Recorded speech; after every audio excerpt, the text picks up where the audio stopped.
O que aconteceu há poucos dias na Casa Branca, o embate entre Trump e seu vice-presidente e Zelensky da Ucrânia, foi algo sem precedentes. Eu nunca vi nada parecido na minha vida inteira. Nunca.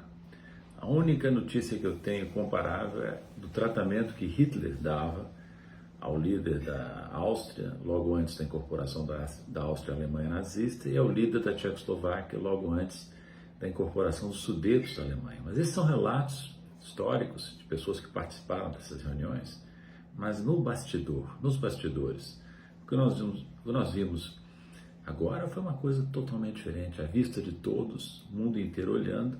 Foi um desastre para Zelensky, que foi humilhado, tentou se reagir, opinar, mas foi massacrado. E não digo que ele não tem responsabilidade no que aconteceu, mas o modo pelo qual ele foi tratado foi não só um desastre para Zelensky, mas também para os europeus, que são hoje seus principais aliados, né? Aliás, o primeiro-ministro da Inglaterra tinha estado lá poucos dias antes e foi tratado com certa, não digo hostilidade, mas com certo desrespeito também pelo presidente americano diante das câmeras, né? Mas o ponto que eu queria frisar nesse breve comentário é que não foi bom para Trump e nem bom para os Estados Unidos. Por quê?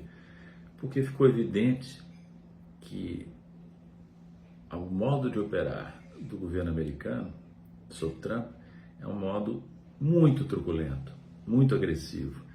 O que isso significa do ponto de vista de países tipo Brasil? Primeiro, que mostra à vista de todos que não se deve nunca se colocar na posição de satélite ou de dependente de outra potência, especialmente do imperialismo americano. Esse é um ponto fundamental que já devia estar claro há muito tempo, mas que no Brasil, por exemplo, em outros países, não foi devidamente absorvido. Mas tem algo pior para os Estados Unidos. Esse incidente dramático pode levar a uma conclusão de que não vale a pena ser aliado dos Estados Unidos. Conclusão que está se impondo, inclusive, aos europeus, que, na verdade, vinham se tornando quase satélites dos Estados Unidos e agora levaram o famoso wake-up call, um sinal de alerta de grande magnitude, né? Isso lembrou, muita gente comentou isso lembrou uma famosa frase do Kissinger, de que é perigoso, sim, ser inimigo dos Estados Unidos, mas que ser amigo pode ser fatal, disse Kissinger, não num pronunciamento público, mas numa conversa particular. Se os americanos, dizia o Kissinger naquela época, estou falando de final dos anos 60, se comportarem como se os seus aliados pudessem ser abandonados, chegaria-se à conclusão de que não só é perigoso ser inimigo dos Estados Unidos, nem fatal ser seu amigo. Então, para os americanos, para o governo americano, para o projeto de poder dos Estados Unidos, esse tipo de coisa não é, de modo algum, positivo. Mas, de novo, para nós, o Trump apresenta uma vantagem considerável em relação a presidentes anteriores. Ele não acredita na hipocrisia, ele expressa com a maior franqueza a sua arrogância, né? Ele não leva em conta a necessidade de manter uma certa hipocrisia para favorecer, inclusive, os interesses da potência imperial, né? Os ingleses tinham isso bem presente, né? A hipocrisia era tanta na Inglaterra que eu creio que nós podemos dizer que a hipocrisia para os ingleses era uma segunda natureza. Para Trump não existe isso. Ele desrespeita isso constantemente, né?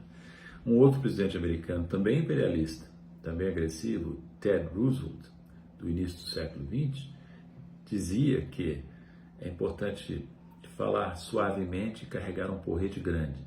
Speak softly but carry a big stick, dizia o Ted Roosevelt.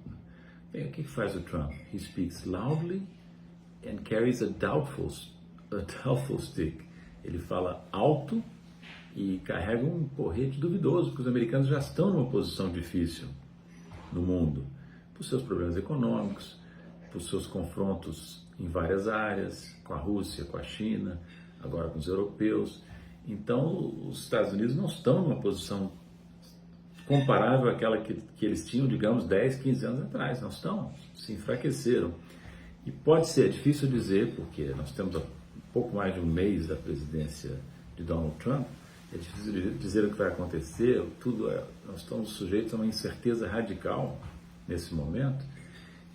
Pode ser que com esse comportamento e outras manifestações dele, Trump esteja enfraquecendo os Estados Unidos. Em vez de Make America Great Again, tornar os Estados Unidos grandes de novo, eles podem estar se tornando os Estados Unidos mais fracos, mais isolados e, portanto, modificando para melhor, do ponto de vista dos países que sofrem com o imperialismo americano, a situação internacional.